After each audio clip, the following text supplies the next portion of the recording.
My name is Hadia Sheerazi, and I'm an international student currently studying at Columbia University in New York City.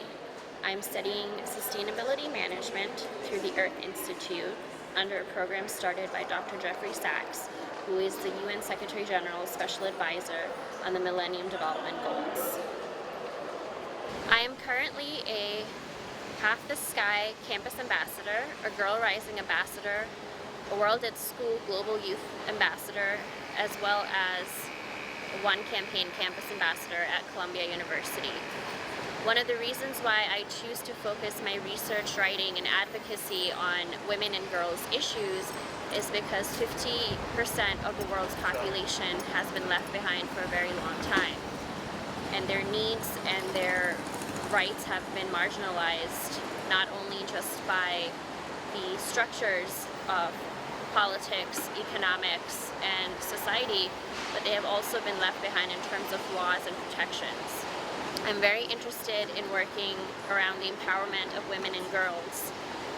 Around that, I have spent hundreds of hours volunteering my time in New York City and around the world,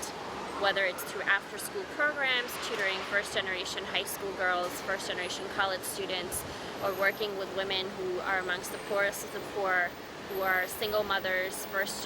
they're first-generation immigrants. They are living below the poverty line, working in minimum paid wage jobs in New York City,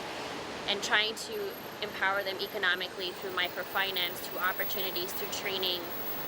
and language and literacy skills. As a student at Columbia University studying sustainability and climate change, I came to realize of something very shocking, which is that women and girls are disproportionately affected by climate change and natural disasters. In fact, women and children are 14 times more likely to die during a natural disaster than men. They're the first to be affected, and they are the last to recover.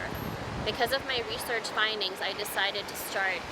looking into these causes and to start coming up with solutions and recommendations for countries to revamp and reevaluate their national disaster risk reduction plans to ensure that women and girls are protected, that women and girls are a priority, and they are also included as partners in disaster risk reduction.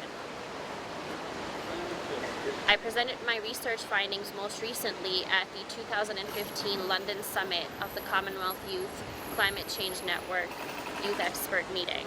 I also presented and moderated a panel at the UN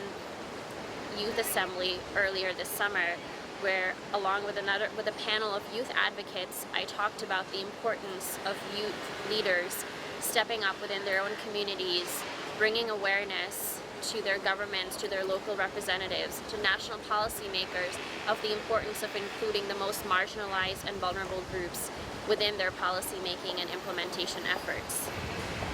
After Columbia University and after completing my master's in sustainability, I hope to work in consulting and continue advising governments, national representatives, and the permanent missions to the United Nations on developing policies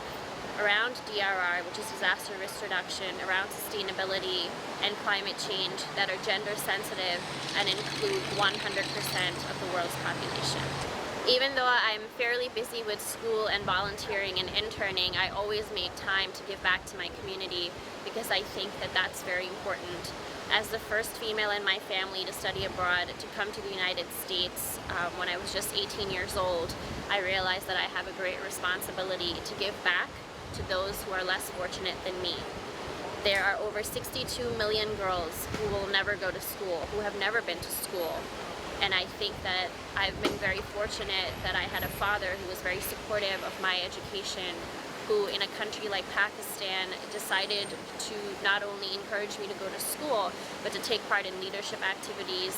to be a public speaker, to be a debater, to be a writer, and an independent thinker.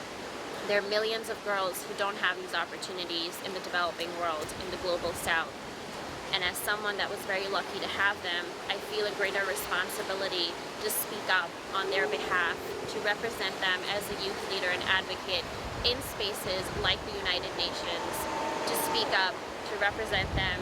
whether it comes to national government policies, whether it comes to being in a classroom discussing issues of human rights violations, or just everyday advocacy. So last week I actually delivered the youth keynote address at the 2015 NGO conference at the United Nations. And this was a rather historic conference given that this is the 70th anniversary of the United Nations. And the theme of the conference was to honor the past, recognize the present, and imagine the future. I was a representative of what the future of the United Nations will look like, the future of civil society, and the future of diplomacy, human rights advocacy, and leadership will look like. One of the things that I found probably most profound in looking at the history of civil society at the United Nations was that it has always been about we the people. It was we the people back then in 1945 that decided to establish an international organization called the United Nations, and today it is still we the people that are working hard and diligently to implement the new Sustainable Development Goals and the 169 targets that will uplift people out of poverty, that will bring education and health to the most remote corners of the world, and will ensure a sustainable future for all of us. It was an honor and privilege to speak on behalf of 1.8 billion youth around the world to represent their voices in the UN General Assembly Hall, a hall that does not usually echo with the voices of the youth. I think it was very important to be heard not only by the incoming and outgoing presidents of the UN General Assembly, but also the president of the Economic and Social Council. I not only realized what a great responsibility this was to speak on behalf of young people that are living on the front lines of climate change, of natural disasters, of unemployment, of peace and security conflicts, but also it was a great honor because women from my background usually are not seen in positions such as youth representative or youth speaker at the United Nations. And I think that that is something that should not be the exception but should become the norm.